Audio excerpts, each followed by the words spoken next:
29 জানুয়ারি প্রকাশ্য সম্মেলনের মধ্য দিয়ে শুরু হবে সিপিআইএম ত্রিপুরা রাজ্য কমিটির সম্মেলন। আগরতলা টাউন হলে সম্মেলনের প্রতিনিধি হিসেবে উপস্থিত থাকবে 411 জন প্রতিনিধি।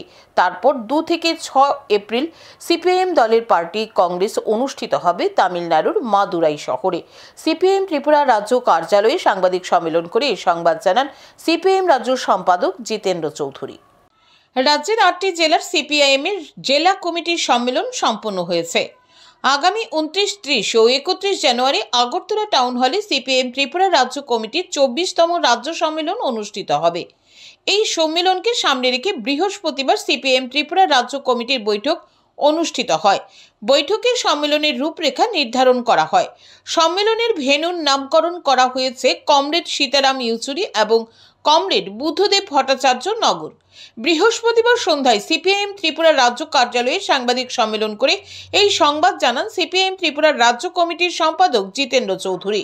সাংবাদিক সম্মেলনে তিনি আরও জানান, সম্মেলন মঞ্চের নামকরণ করা হবে কমরেড শামসুল হক এবং কমরেড মানিক বিশ্বাস মঞ্চ। সম্মেলনে সিপিআইএম সর্বভারতীয় কমিটি থেকে পর্যবেক্ষক হিসেবে উপস্থিত থাকবেন কমরেড প্রকাশ কারাত, কমরেড বৃদ্ধা কারাত এবং কমরেড অশোক ধাওয়ালে। এছাড়াও আরও 2 জন কেন্দ্রীয় কমিটির সদস্য সম্মেলনে উপস্থিত থাকবেন।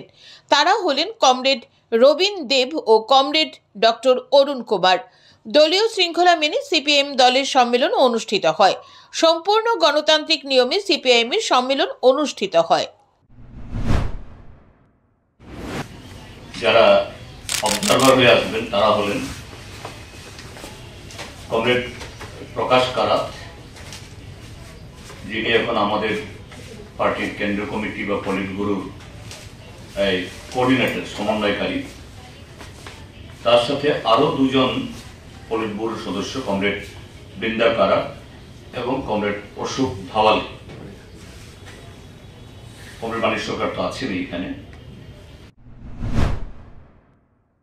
ত্রিপুরা রাজ্যে সিপিআইএম-এর 3726টি ব্রাঞ্চ সম্মেলন অনুষ্ঠিত হয়েছে। 287টি অঞ্চল সম্মেলন, 24টি মহকুমা সম্মেলন, 8টি জেলা সম্মেলন অনুষ্ঠিত হয়েছে। এই সম্মেলনগুলিতে যারা প্রতিনিধিত্ব করেছেন তারা সম্পূর্ণ নিয়ম মেনে প্রতিনিধিত্ব করার সুযোগ পেয়েছেন। সম্মেলনগুলিতে রাজনৈতিক বিষয়, সাংগঠনিক বিষয় এবং দলীয় কর্মসূচি নিয়ে আলোচনা হয়েছে। সম্মেলনে দলের সাফল্য ও দুর্বলতাগুলি নিয়ে চুলচেরা বিশ্লেষণ করা হয়েছে। সেই সম্মেলন থেকে দলের নেতৃত্ব নির্বাচন করা হয়েছে। 2015 সাল থেকে দলের নেতৃত্বদের মধ্যে অভিজ্ঞ ও নবীনদের মধ্যে সামঞ্জস্য রক্ষার চেষ্টা চলছে বলে জানান সিপিআইএম রাজ্য সম্পাদক জিতেন্দ্র চৌধুরী। তিনি আরও জানান, ধারাবাহিকভাবে নতুন প্রজন্মকে সিপিআইএম দলের লড়াইয়ের সাথে যুক্ত করার চেষ্টা চলছে। ব্রাঞ্চ সম্মেলনগুলিতে যারা নেতৃত্বে এসেছেন তাদের মধ্যে 1/4 নেতৃত্ব নূতন মুখ। অঞ্চল নেতৃত্বদের মধ্যে 33.80% নেতৃত্ব নূতন মুখ। 24টি মহকুমা কমিটির মধ্যে 16টি মহকুমায় সম্পাদকের পদে বসেছে নূতন মুখ। 8 জেলার মধ্যে 6 জেলার সম্পাদক নির্বাচিত হয়েছে নূতন মুখ।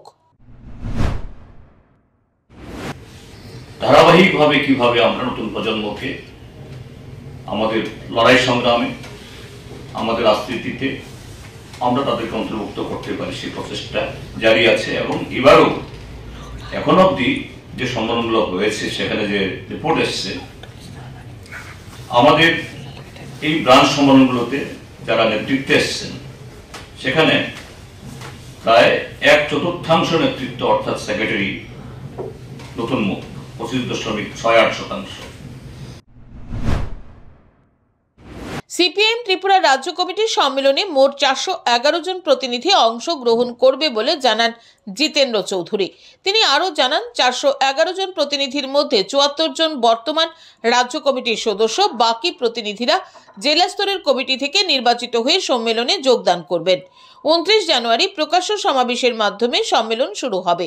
সমাবেশের জন্য স্বামী বিবেকানন্দ ময়দান চেয়ে 26 ডিসেম্বর স্পোর্টস কাউন্সিলের নিকট আবেদন জানানো হয়েছে, কিন্তু 7 জানুয়ারি স্পোর্টস কাউন্সিল থেকে সিপিআইএম দলকে জানিয়ে দেওয়া হয় 29 জানুয়ারি স্বামী বিবেকানন্দ ময়দান দেওয়া যাবে না, কারণ সেদিন স্বামী বিবেকানন্দ ময়দানে স্বসহায়ক দলের একটি মেলা হবে।